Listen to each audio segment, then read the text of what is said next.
ನಾನು ಬಾದಾಮಿ ಕ್ಷೇತ್ರದ ಶಾಸಕನಾಗಿದ್ದೆ 5 ವರ್ಷಗಳ ಕಾಲ. 2018ರಲ್ಲಿ 2 ಕ್ಷೇತ್ರಗಳಲ್ಲಿ ನಾನು ಸ್ಪರ್ಧೆ ಮಾಡಿದ್ದೆ. 5 ಬಾರಿ ಗೆದ್ದಿದ್ದಂಥ ಚಾಮುಂಡೇಶ್ವರಿ ಕ್ಷೇತ್ರದಲ್ಲಿ ಸೋಲಿಸಿದ್ರು, ಬಾಗಲಕೋಟೆ ಜಿಲ್ಲೆಯ ಬಾದಾಮಿನಲ್ಲಿ ಗೆಲ್ಲಿಸಿದ್ರು ಅಂತಕ್ಕಂಥದ್ದನ್ನು ನಾನು ಮರೀಲಿಕ್ಕೆ ಸಾಧ್ಯ ಇಲ್ಲ. ಬಾದಾಮಿ ಕ್ಷೇತ್ರದ ಜನ ನಾನು 2 ಬಾರಿ ಅಥವಾ 3 ಬಾರಿ ಬಂದಿರಬಹುದು ಇಲ್ಲಿಗೆ. ಸಾರ್ವಜನಿಕ ಸಭೆಗಳನ್ನು ಉದ್ದೇಶಿಸಿ ಭಾಷಣ ಮಾಡಿರಬಹುದು, ಜನರ ಆಶೀರ್ವಾದವನ್ನು ಬೇಡಿರಬಹುದು.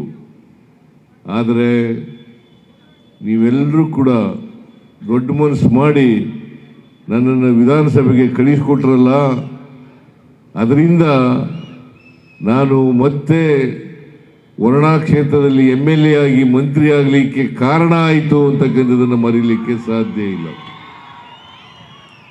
ಅದರಿಂದ ನಿಮ್ಮ ಈ ಉಪಕಾರವನ್ನು ನಾನು ಎಂದಿಗೂ ಕೂಡ ಮರೆಯಲ್ಲ ಅಂತಕ್ಕಂಥ ಮಾತುಗಳನ್ನು ಈ ಸಂದರ್ಭದಲ್ಲಿ ಹೇಳಲಿಕ್ಕೆ ಬಯಸ್ತಾ ಇದ್ದೇನೆ. ಒಂದು ನೋವಿನ ಸಂಗತಿ ಏನಪ್ಪ ಅಂತಂದರೆ, ನಾನು MLA ಆಗಿರುವಾಗ, ಬಾದಾಮಿ MLA ಆಗಿರುವಾಗ ಚಾಲುಕ್ಯರ ಉತ್ಸವ ನಡೀಲಿಲ್ಲ, ಮೂರ್ತಿ ಇಮ್ಮಡಿ ಪುಲಿಕೇಶಿಯವರ ಮೂರ್ತಿ ಪ್ರತಿಷ್ಠಾಪನೆ ಆಗಲಿಲ್ಲ ಅಂತಕ್ಕಂಥದ್ದು ನೋವಿನ ಸಂಗತಿ. ಇವತ್ತು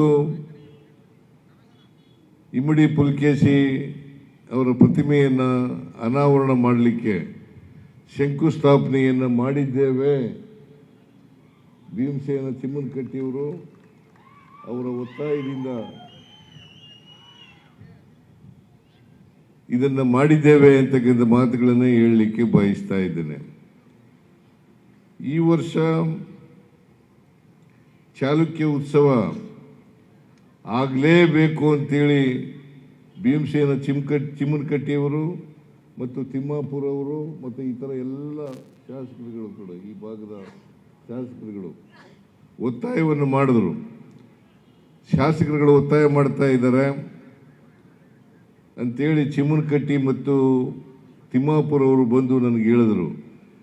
ನಾನು ಹೇಳಿದೆ, ನಾನಿರುವಾಗ ಮಾಡೋಕ್ಕಾಗಲಿಲ್ಲ, ಈಗ ನಾನು ಈ ರಾಜ್ಯದ ಮುಖ್ಯಮಂತ್ರಿ ಆಗಿದ್ದೇನೆ, ಚಾಲುಕ್ಯರ ಉತ್ಸವವನ್ನು ಮಾಡೋಣ ಅಂತ ಹೇಳಿ ಬಜೆಟ್ನಲ್ಲೇ ಘೋಷಣೆಯನ್ನು ಮಾಡಿದೆ.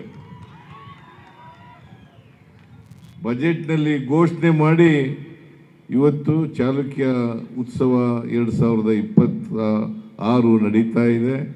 ನಾವೆಲ್ಲರೂ ಕೂಡ ಭಾಗಿಯಾಗಿದ್ದೀವಿ.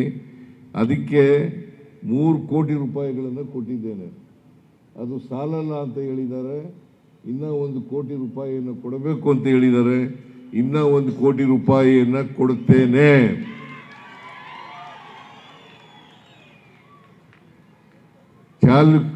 ಇಮ್ಮಡಿ ಪುಲಿಕೇಶಿಯವರ ಪ್ರತಿಮೆಯನ್ನು ಅನಾವರಣ ಮಾಡಲಿಕ್ಕೆ ನಮ್ಮ ಸರ್ಕಾರ ಸಹಾಯ ಮಾಡ್ತದೆ ಅಂತಕ್ಕಂಥ ಮಾತುಗಳನ್ನು ಹೇಳಲಿಕ್ಕೆ ಬಯಸ್ತಾ ಇದ್ದೇನೆ.